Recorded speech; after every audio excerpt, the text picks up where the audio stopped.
एक ब्रेकिंग बातमी पाहूयात। रुपाली पाटील यांच्याकडून महिला आयोगाच्या अध्यक्ष रुपाली चाकणकर आणि माधवी खंडाळकर यांचा फोटो सोशल मीडियावर शेअर करण्यात आलाय।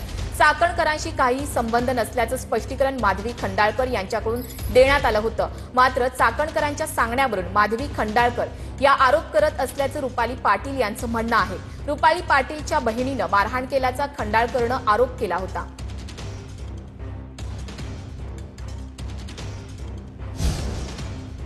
एकनाथ शिंदेंच्या अंगात चाटुगिरी आणि बदमाशगिरी नाही असं भरत गोगावले यांनी म्हटलंय। राज ठाकरेंनी केलेल्या टीकेवर भरत गोगावले यांनी उत्तर दिले। घोडा मैदान जवळ आहे, दूध का दूध, पाणी का पाणी होईल असंही भरत गोगावले यांनी म्हटलंय। त्यांच्या अंगात कधीच चाटुगिरी आणि बदमाशगिरी नाही आहे हे आपल्याला सगळ्यांना माहिती आहे, परंतु त्याला आम्ही काल राज ठाकरेंना उत्तर दिलेलं आहे। आपणही कदाचित पाहिलं असेल, माहिती नाही, परंतु आम्ही दाखवून देऊ ना चाटुगिरी काय असते आणि कशी असते आणि प्रामाणिकपणा काय असतो ते पाहूया आपण। जर खरोखरच आम्ही जनतेच्या सामोरं गेलेलो असेल, 18 तास आमचे नेते मंडळी काम करतायत आणि जर तुम्ही घरात बसून जर बॉम्ब करत असाल, घोडा मैदान जवळ आहे, दूध का दूध, पाणी का पाणी करून दाखवू आम्ही काय आहे ते। मग या टीकेला उत्तर आम्ही जनतेच्या दालनात जाऊन करणार। आम्ही पंढरपूरमध्ये उपमुख्यमंत्री एकनाथ शिंदे आणि भरत गोगावले यांनी फुगडी खेळली। ज्ञानोबा माऊली तुकारामच्या जयघोषात आणि टाळ मृदुंगाच्या गजरात शिंदे दंग झाल्याचं पाहायला मिळालं। उद्या उपमुख्यमंत्री एकनाथ शिंदे यांच्या हस्ते कार्तिकी एकादशी निमित्त विठुरायाची शासकीय पूजा पार पडणार आहे। या निमित्तानं उपमुख्यमंत्री शिंदे हे पंढरपूरमध्ये दाखल झालेले आहेत। भरत गोगावले सुद्धा या ठिकाणी दाखल झालेत आणि या ठिकाणी आपण पाहू शकतो की उपमुख्यमंत्री शिंदे आणि गोगावलेंनी फुगडी खेळली।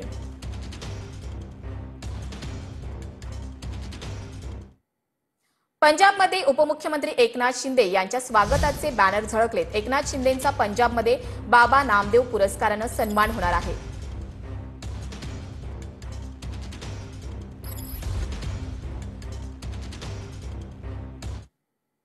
आता अनेक जण आयत्या पिठावर येऊन रेघोट्या ओढतील असं सुभाष देशमुख यांनी म्हटलंय। भाजपमधील पक्षप्रवेशांवर माजी भाजप आमदार सुभाष देशमुख यांनी प्रतिक्रिया दिली।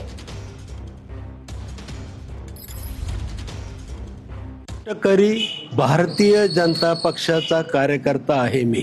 फळ खाण्यासाठी, फळ चाखण्यासाठी माझा कार्यकर्ता भाजपचा नाही। हा भाजपचा कार्यकर्ता राष्ट्रप्रेमानं झपाटलेला आहे। आता हे आयत्या पिठावर येऊन रेघोट्या ओढणार आहेत, आम्ही लावलेली फळं चाखणार आहेत हेही कळतं, पण फळं संपली की हे निघून पण जाणार त्याची बी गॅरंटी आहे। 98ला भारतीय जनता पक्षातर्फे पडण्यासाठी 100% लढलेलो आहे। चंद्रपूरमध्ये महसूल मंत्री चंद्रशेखर बावनकुळेंच्या उपस्थितीत काँग्रेस कार्यकर्त्यांनी मोठ्या संख्येनं भाजपामध्ये पक्षप्रवेश केलाय। काँग्रेस नेते विजय वडेट्टीवार यांच्या ब्रह्मपुरी मतदारसंघात अनेक कार्यकर्त्यांनी काँग्रेसची साथ सोडली। यावेळी नेते पदाधिकाऱ्यांमध्ये समन्वय नसल्यानं काँग्रेसनं जनतेला सोडलंय असं बावनकुळे यांनी म्हटलंय। पार्टीला लोक सोडतायत।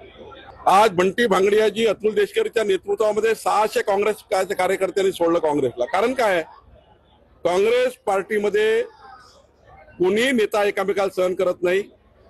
या पार्टीमध्ये भगदड वाचलेली आहे आणि काँग्रेसच्या कार्यकर्त्याला हे माहिती आहे की जनतेने काँग्रेसला सोडलाय, म्हणून काँग्रेसला कार्यकर्ते सोडतात आहे। आम्ही 2.5 वर्ष मंत्रिपद सोडलं असं भरत गोगावले यांनी म्हटलंय। तटकरेंना मंत्रिपद मिळालं नाही तर काय अवस्था होते असंही गोगावले यांनी म्हटलंय। तटकरेंनी आम्हाला शिकवायची गरज नाही अशी टीका सुद्धा गोगावले यांनी केली। माणसाने 2.5 वर्षाचं मंत्रिपद सोडलं ते हे काय मोठी बाब आहे? हे असं होत नाही। त्यांना जर नाही मिळालं तर त्यांची काय अवस्था होते ही सगळ्या जनतेने पाहिलेलं आहे। त्याच्यामुळे आम्हाला एवढं काय आम्ही हपापल्याने लपापलेले नाही आहोत। आम्ही 2.5 वर्ष मंत्रिपदाचा त्याग केला, ह्याच्यापेक्षा काय मोठं असू शकतं? ह्याने काय आम्हाला शिकवावं?